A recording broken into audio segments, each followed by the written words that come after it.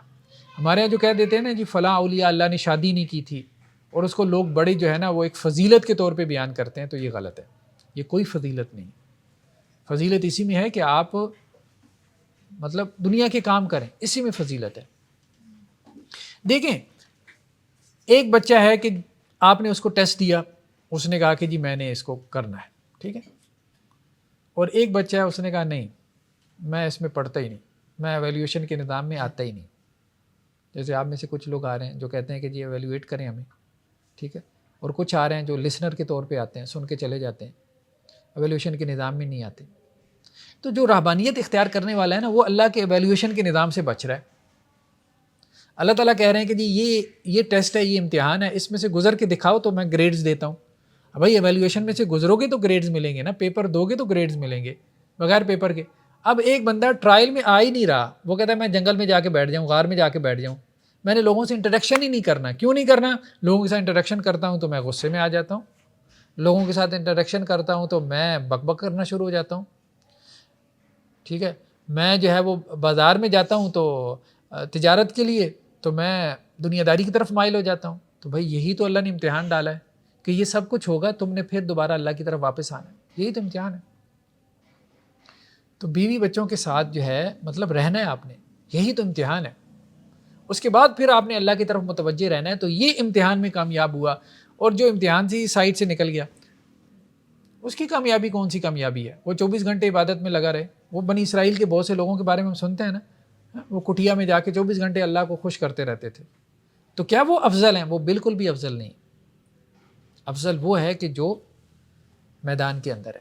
بلکہ وہ ایک معروف ہے نا ہمارے ہاں نقش بندیہ سلسلے کے، بہت بڑے نقش بندیہ سلسلے کے پیر ہیں حضرت مظہر جانے جانا، ٹھیک ہے. تو بڑے شاعر ٹائپ تھے، اور بڑے مطلب ان کی طبیعت میں نفاست تھی، اور ان کے بہت لمبی چوڑی مریدی کا سلسلہ تھا. بڑے مرید تھے ان کے، افغانستان میں ادھر ادھر. تو ایک مرتبہ انہوں نے اپنے مرید کو گھر بھیجا، ٹھیک ہے، کوئی چیز لانے کے لیے.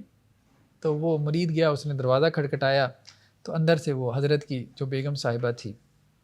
یہ حضرت مظہر جانے جانا گوگل میں کریں گے نا تو آپ کو معلوم ہوگا کہ کتنی بڑی پرسنالٹی تھی، بہت بڑی شخصیت تھی. نہیں وہ قاضی ثناء اللہ، ہاں جی ہاں جی جی ہاں. تو وہ جو ہے نا وہ مرید نے، وہ افغانی تھا، اس نے دروازہ کھٹکھٹایا تو اندر سے وہ بیوی نے کہا کہ کیا ہے؟ تو انہوں نے کہا جی وہ پیر صاحب نے بھیجا ہے، وہ فلاں چیز چاہیے. پیر بنا پھرتا ہے، گھر کا کوئی کام کاج کرتا کوئی نہیں ہے، ویلا وہاں پہ بیٹھا ہوا ہے، ذمہ داری سنبھالتا کوئی نہیں ہے، ٹھیک ہے. تم لوگوں کو اس نے بے وقوف بنایا ہوا ہے، مجھ سے پوچھو اس کی پیری فقیری، ٹھیک ہے. تو اس نے جو بھی بیوی نے کہنا تھا اس نے کہا.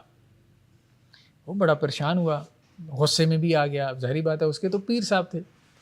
تو وہ گیا واپس پیر صاحب کے پاس، کہنے لگا حضرت یہ کیا خاتون ہے؟ کیوں کیا ہوا ہے؟ کہنے کہ وہ تو یوں کہہ رہی تھی آپ کے بارے میں، میں تو بس اس کو قتل کرنے کے قریب ہی تھا، لیکن آپ کا خیال آیا میں نے اس کو چھوڑ دیا. تو انہوں نے کہا کہ اسی وجہ سے تم مرید ہو اور میں پیر ہوں.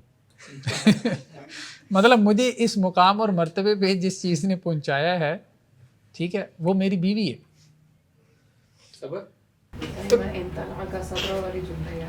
ہاں. تو کہنے کا مقصد یہ ہے کہ بعض اوقات لائف پارٹنر جو آپ کا ہوتا ہے نا، ضروری نہیں آپ کی بیوی ایسی ہو، بعض اوقات شوہر بھی ایسا ہوتا ہے. بعض اوقات آپ کا شوہر ایسا اریٹیٹنگ ہو سکتا ہے ظلم و ستم کرنے والا ہو سکتا ہے, زیادتی کرنے والا ہو سکتا ہے, ٹھیک ہے. تو ایسی صورت میں اگر عورت صبر کرتی ہے تو وہ بہت بڑے مقام اور درجے پہ پہنچ سکتی ہے. ہاں, یہ جو زندگی ہے, جو فیملی لائف ہے, ٹھیک ہے, یعنی آزمائشوں پہ جو صبر کرنا ہے نا, اس سے اللہ تعالیٰ قربت کے جو درجات طے اللہ تعالیٰ کرواتے ہیں وہ عبادت کے رستے سے طے نہیں ہوتے. یعنی آپ ساری رات مصلے پہ کھڑے رہیں, سارا دن روزے سے رہیں, یقین مانیں آپ کو اللہ کا وہ قرب محسوس نہیں ہوگا جو آزمائش میں صبر کرنے پہ محسوس ہوگا. ٹھیک ہے, وہ جیسے وہ بچے ہمارے گیم کھیلتے ہیں نا, اس میں ایک بوسٹ لگ جاتا ہے وہ بوسٹ لگتا ہے تو اس طرح سے وہ جو ہے وہ آگے نکل جاتا ہے. تو یہ آزمائش پہ صبر جو ہے یہ آپ کو بوسٹ لگا دیتا ہے. تو اس لیے قرآن نے کہا کہ بھائی فیملی لائف گزارو, ٹھیک ہے, ٹھیک ہے آزمائش ہے, انما اموالکم اولادکم فتنہ, اولاد بھی جو ہے وہ تمہارے لیے آزمائش ہے, مال بھی آزمائش ہے, ٹھیک ہے. اب ہمارے ہاں ہوتا کیا ہے, بہت سارے میں نے دیکھا ہے کہ اب بچے بچیاں ہمارے ہاں وہ کیا کہتے ہیں ہم نے شادی نہیں کرنی. کیوں نہیں کرنی؟ جو فیملی میں دیکھ رہے ہیں شادی کا کیا نتیجہ ہے, ماں باپ آپس میں لڑی جا رہے ہیں, چاچا چاچی لڑی جا رہے ہیں, سارے لڑی جا رہے ہیں, بڑے بہن بھائیوں کی شادیاں ہوئی ہیں, ان کی زندگی ہم نے دیکھ لی ہیں, میرا عذاب ہے. وہ عذاب ہے تو جو اکیلے کی تنہائی کی زندگی ہے وہ عذاب نہیں ہے, وہ بھی تو عذاب ہے. ٹھیک ہے, تو یہ ایک جو سوچ پیدا ہو جاتی ہے نا, یہ جسے کہتے ہیں اسکیپنگ کی جو سوچ ہے کہ آپ حالات کا مقابلہ نہیں, آپ بس اس کو ٹال مٹول کر کے نکلنا چاہتے ہیں. تو آپ ٹال مٹول کر کے نکلیں گے تو ظاہری بات ہے پھر کہیں آگے پھنس جائیں گے. تو اللہ تعالیٰ یہ کہتے ہیں کہ نہیں, یہاں اللہ نے آزمائش کے لیے بھیجا. سیدھی سی بات ہے, اپنا ذہن یہ بنائیں بھائی اللہ نے آزمائش کے لیے بھیجا, آزمائش ختم نہیں ہونی, آزمائش تو آپ کی موت کے ساتھ ہی ختم ہونی ہے. سیدھی سی بات ہے, جب تک آپ دنیا میں آپ کمرہ امتحان میں, سارے حالات آپ کے ٹھیک نہیں ہو سکتے, آپ کے مطابق نہیں ہو سکتے, آپ کی سوچ کے مطابق نہیں ہو سکتے. اصل راحت بندہ مومن کو موت کے بعد آتی ہے. الدنیا سجن المومن و جنت الکافر, مومن کے لیے قید خانہ ہے, کافر کے لیے جنت ہے, کوئی رکاوٹ ہی نہیں ہے. تو یہ سب کچھ تو رہے گا, یہ ایکسیپٹنس پیدا کر لیں کہ آزمائش رہے گی, یہ نہیں تو دوسری نہیں تو تیسری. اب اس میں یہ سوچنا ہے ہر لمحے ہم نے کہ ہم نے کامیاب کیسے ہونے. ٹھیک, تو بس بات ہے پہلے تو خواتین صبر کرتی تھی, لیکن جیسے اب یہ جو وومن امپاورمنٹ کا مسئلہ ہے اس کی وجہ سے اب وہ کہتے ہیں کہ صبر کیوں کیا جائے, ظالم کا ہاتھ کیوں نہ رکھا جائے, اس کا مقابلہ کیوں نہ کیا جائے. تو یہ پھر وہ صبر والی بات ہے, وومن امپاورمنٹ کی وجہ سے تو عورتیں وہ نہیں برداشت کرتی ہیں. دیکھیں بات یہ ہے کہ یہاں اب مسئلہ پھر وہی ہے نا کہ یہ ایک غلط رخ پہ مطلب چیزوں کو لگانا ہے اور ایک سوچنے کا غلط رخ دینا ہے کہ جی آپ صبر کیوں کر رہے ہیں, آپ ظالم کا ہاتھ کیوں نہیں روک رہے. دیکھیں آپ اس کا ہاتھ روک لیں, ٹھیک ہے آپ روک لیں, اس کا نتیجہ کیا نکلے گا؟ سپریشن ہی نکلے گا نا, اور کیا نتیجہ نکلے گا؟ مطلب آپ میاں کو اس طرح سے جواب دینا شروع کر دیں تو کیا نتیجہ نکلے گا؟ سپریشن نکلے گا. اب سپریشن کے بعد کیا ہے, آپ کے ساتھ کیا ہو رہا ہے؟ وہ امپاورمنٹ والے آ کے آپ کا وظیفہ جاری کر دیں گے.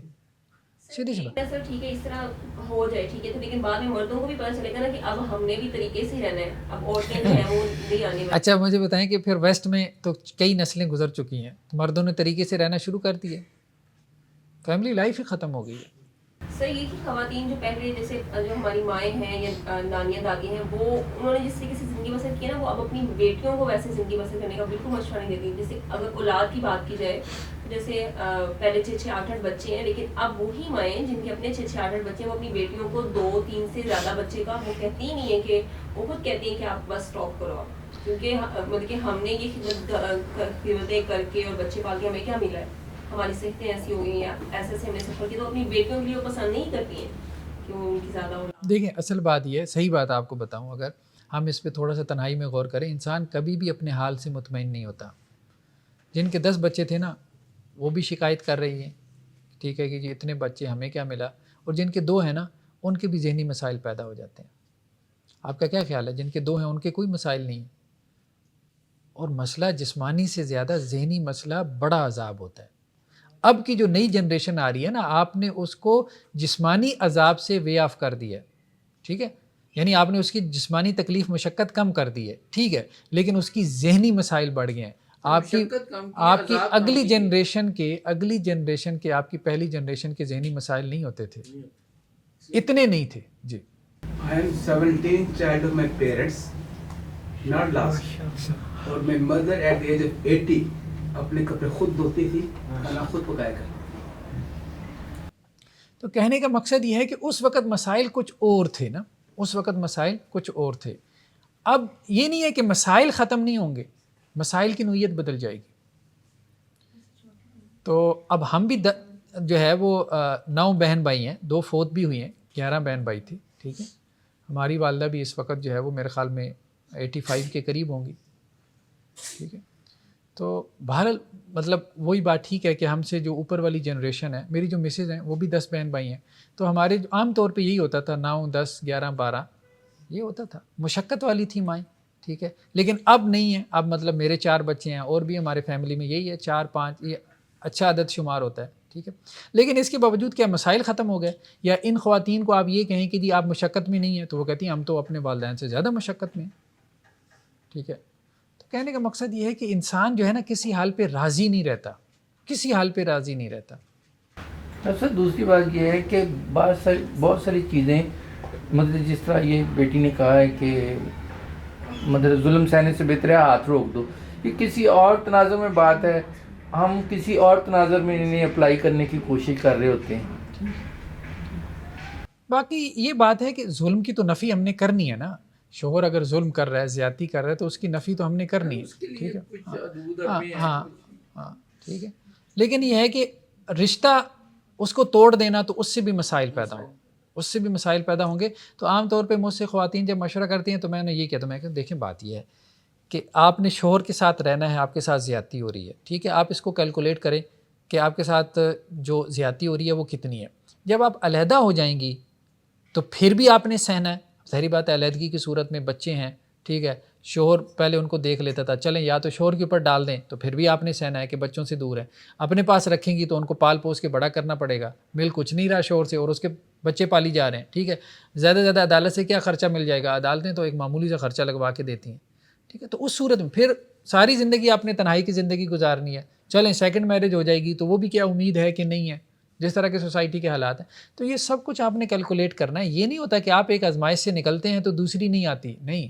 آپ اصل میں کیا کر رہے ہوتے ہیں, جس آزمائش میں آپ ہوتے ہیں نا, آپ کہتے ہیں بھائی میں اس سے نکل جاؤں, اچھا اس سے نکل گئے, اس سے بڑی میں گر گئے, فائدہ.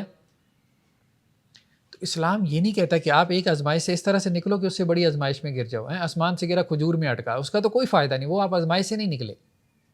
تو ہمارے اصل میں جدید جو نسل ہے نا, اس کی ذہن سازی یہ کر دی گئی کہ جس تم آزمائش میں ہو نا بس اس سے تو نکلو, آگے سمندر کھائی ہے وہ بعد میں دیکھیں گے.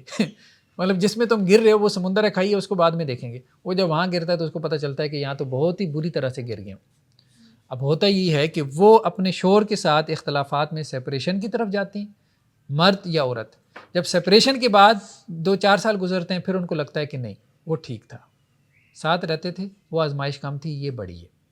سر آزمائش کے حوالے سے بھی پیچھے ڈسکشن ہو رہی تھی, تو کسی نے یہ پوائنٹ دیا کہ جیسے غزہ والے فلسطین والے ان کی آزمائش دیکھی, ہماری جو آزمائش ہے وہ تو کچھ بھی نہیں ہے نا, ان کی آزمائش دیکھیں کہ کیا فلسطین میں ایسے.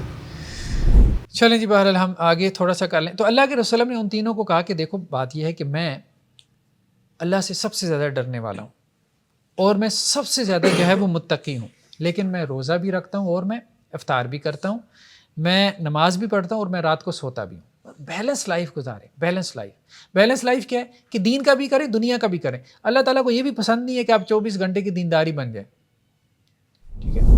اب بیوی بچوں کو جو ہے وہ باہر گھمانے کے لیے بھی لے کے جائیں. اب بہت سی مذہبی فیملیز ہیں وہ شکایت کرتی رہتی ہیں کہ جی اپنے دوستوں کے ساتھ تو نادن ایریاز میں جا رہے ہیں لیکن ہمیں نہیں ساتھ لے کے جا رہے, بیوی بچوں کو نہیں لے کے جا رہے, ٹھیک ہے. نہیں, یہ کرنا چاہیے.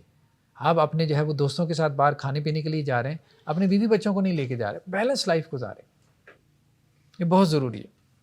یا ہر وقت ہی جو ہے وہ مسجد اور نماز, مطلب ایک نماز سے آئے اب دوسری کی تیاری میں لگ گئے, اس کو بھی شریعت نے اپریشیٹ نہیں کیا. ٹائم دیں, وقت دیں اپنے بیوی بچوں کو, ٹھیک ہے. حضرت عائشہ رضی اللہ عنہا کا یہ جو قول ہے نا کہ جب تک اللہ کے رسول صلی اللہ علیہ وسلم گھر میں ہوتے تھے تو ایسے لگتا تھا کہ جیسے گھر والوں کی خدمت میں لگیں, گھر میں کام کاج کروا دیے کچن میں. خیر اس وقت تو کچن کا کانسیپٹ نہیں تھا, ہم آج کل کہہ رہے ہیں جیسے اس سے جو ہے وہ عورتوں کا دل بہت ٹھنڈا رہتا ہے، لیکن وہ تبھی ہے جب آپ بیلنس لائف گزاریں گے. ہر وقت آپ کے اوپر ایک سوار ہو مشنری جذبہ، جیسے ہم جیسے لوگوں پہ ہو جاتا ہے. مجھ میں بھی شروع میں بہت زیادہ تھا، میں بھی وقت کے ساتھ ساتھ بیلنس ہوں. شروع میں مجھے اب محسوس ہوتا ہے کہ میں نے بہت جو ہے وہ غیر متوازن زندگی گزاری ہے، ٹھیک ہے. تو اور بیوی بچوں کو بہت سفر بھی کرنا پڑا، لیکن وہ وقت کے ساتھ ساتھ چیزیں سمجھ میں آتی. وہ کہتے ہیں گاڑی مار مار کے اب گاڑی چلانا آ گئی ہے، لیکن گاڑی کا تو ستیہ ناش ہو جاتا ہے. چلیں باہر. وَتَزَوَّجُ النِّسَاءَ، اور میں نے عورتوں سے شادیاں بھی کی ہیں. فَمَن رَغِبَ عَن سُنَّتِي فَلَيْسَ مِنِّي. تو یہ وہ خطبہ نکاح میں یہ جو ہے حدیث کا حصہ ہے جو پڑھا جاتا ہے، جس نے میری سنت سے اعراض کیا تو اس کا مجھ سے کوئی تعلق نہیں. ٹھیک ہے، تو بیلنس لائف گزارو. دیکھیں بیلنس لائف میں آپ کو کیفیات حاصل نہ بھی ہوتی ہوں. آپ صلی اللہ علیہ وسلم فرمایا نا کہ بیوی کے منہ میں جو آپ لقمہ ڈالتے ہو اس پہ بھی اللہ تعالیٰ اجر دیں گے. مشکل لگ رہا ہوتا ہے بعض اوقات، ٹھیک ہے، اگر وہ ناراض بھی ہے نا تو ایک لقمہ توڑ کے اس کو کھلا دیں، ٹھیک ہے، تو کافی مطلب بہتری آ جائے گی. مشکل لگتا ہے، لیکن یہ شاید ساری رات کھڑے رہنے سے زیادہ ثواب کا کام ہے. میں صحیح کہہ رہا ہوں، کیونکہ وہ آپ کے لیے آسان ہے رات کو تہجد پڑھنا، دن کو روزہ رکھنا، یہ مشکل کام ہے. ٹھیک ہے، مجھے اس کا ایک دفعہ تجربہ یہ ہوا کہ وہ چھوٹا بیٹا میرا یہاں کبھی کبھی آتا ہے نا، وہ عروہ، وہ بھی، اور وہ خیر بڑے کے ساتھ بھی ہوا عبداللہ. تو عبداللہ نے تو حفظ کر لیا، ابھی وہ عروہ کر رہا ہے. اچھا کبھی کبھی وہ آ جاتا ہے میرے پاس پارا لے کے، میں کام کر رہا ہوں اپنا جو بھی ہے، کلاس کی تیاری ہے یا جو بھی ہے، تو مجھے نہ سبق یاد کروائیں. اچھا اب جب آپ اپنا کام کر رہے ہوتے ہو، ظاہر بات ہے آپ بھی دین کا ہی کام کر رہے ہو، تو آپ کو ایک حظ کی کیفیت پیدا ہو رہی ہوتی ہے، مطلب اچیومنٹ کی، یہ کر لیا وہ کر لیا، یا ایون کہ آپ قرآن بھی پڑھ رہے ہو تو آپ انڈرسٹینڈ کر رہے ہو، سمجھ رہے ہو، تو ایک کیفیت پیدا ہو رہی ہوتی ہے نا. ٹھیک، اب جب وہ آ گیا تو اب آپ نے اس کو سبق یاد کروانا ہے، تو مطلب اس طرح پڑھو، پہلے وہ غلط پڑھے گا، پھر اسے سنیں گے، پھر آپ کے دماغ جو ہے اس کے اوپر چوٹیں پڑیں گی، آپ اس کو ڈانٹیں گے، یعنی اس کی طبیعت خراب، آپ کی بھی طبیعت خراب. ٹھیک ہے، کیفیت کیا پیدا ہونی ہے.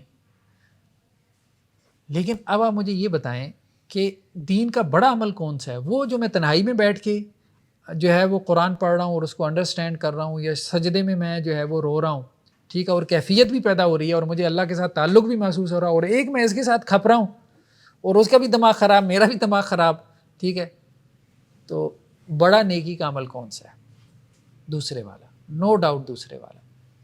یہی بندہ افضل ہے، یہی بیلنس لائف ہے، یہی ہمیں سمجھنے کی ضرورت ہے.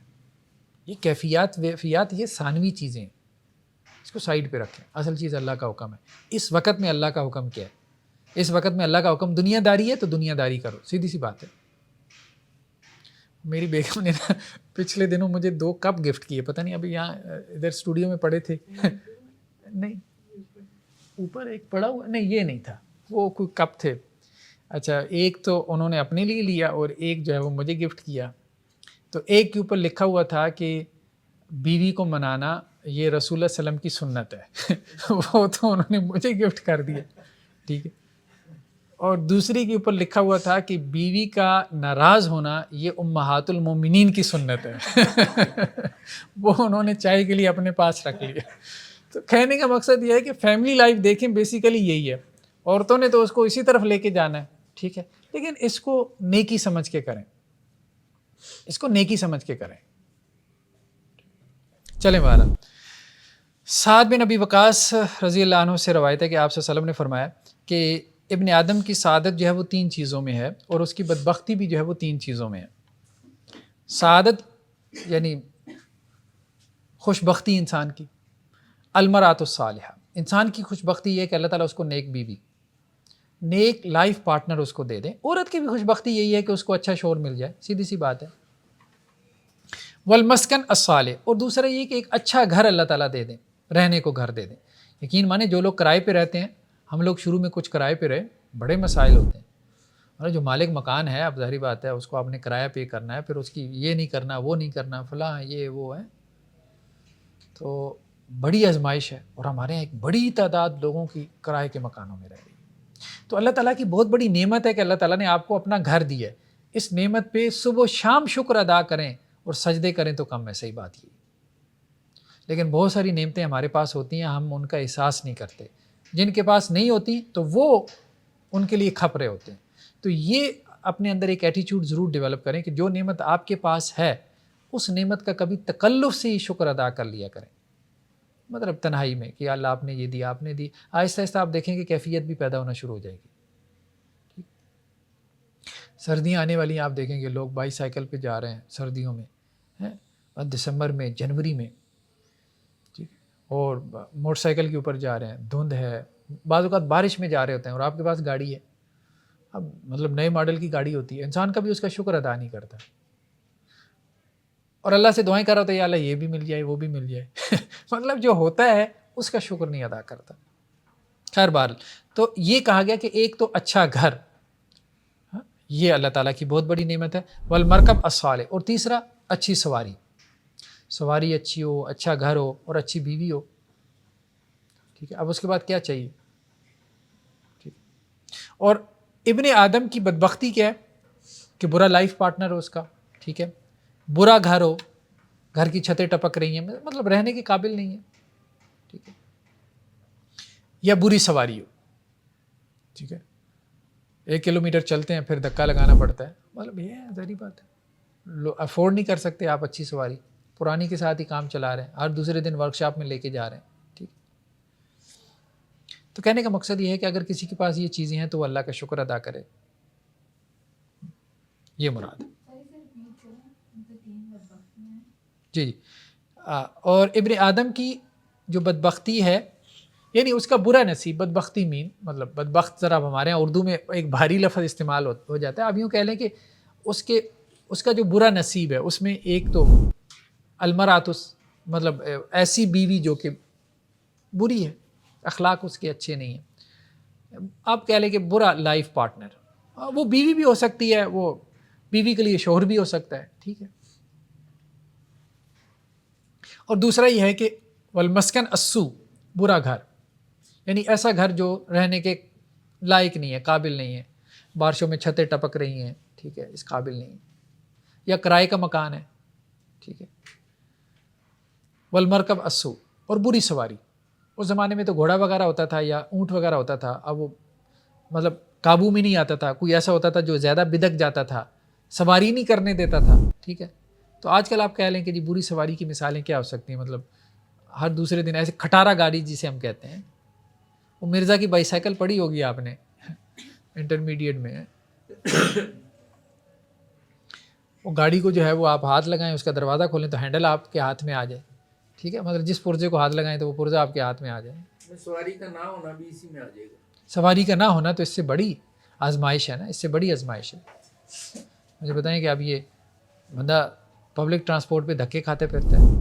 حضرت انس رضی اللہ عنہ سے ہے کہ جس کو اللہ تعالیٰ نے نیک بیوی عطا کی تو اللہ تعالیٰ نے اسے نصف دین, آپ سمجھ لیں کہ اللہ تعالیٰ نے اسے نصف دین پہ کھڑا کر دیا.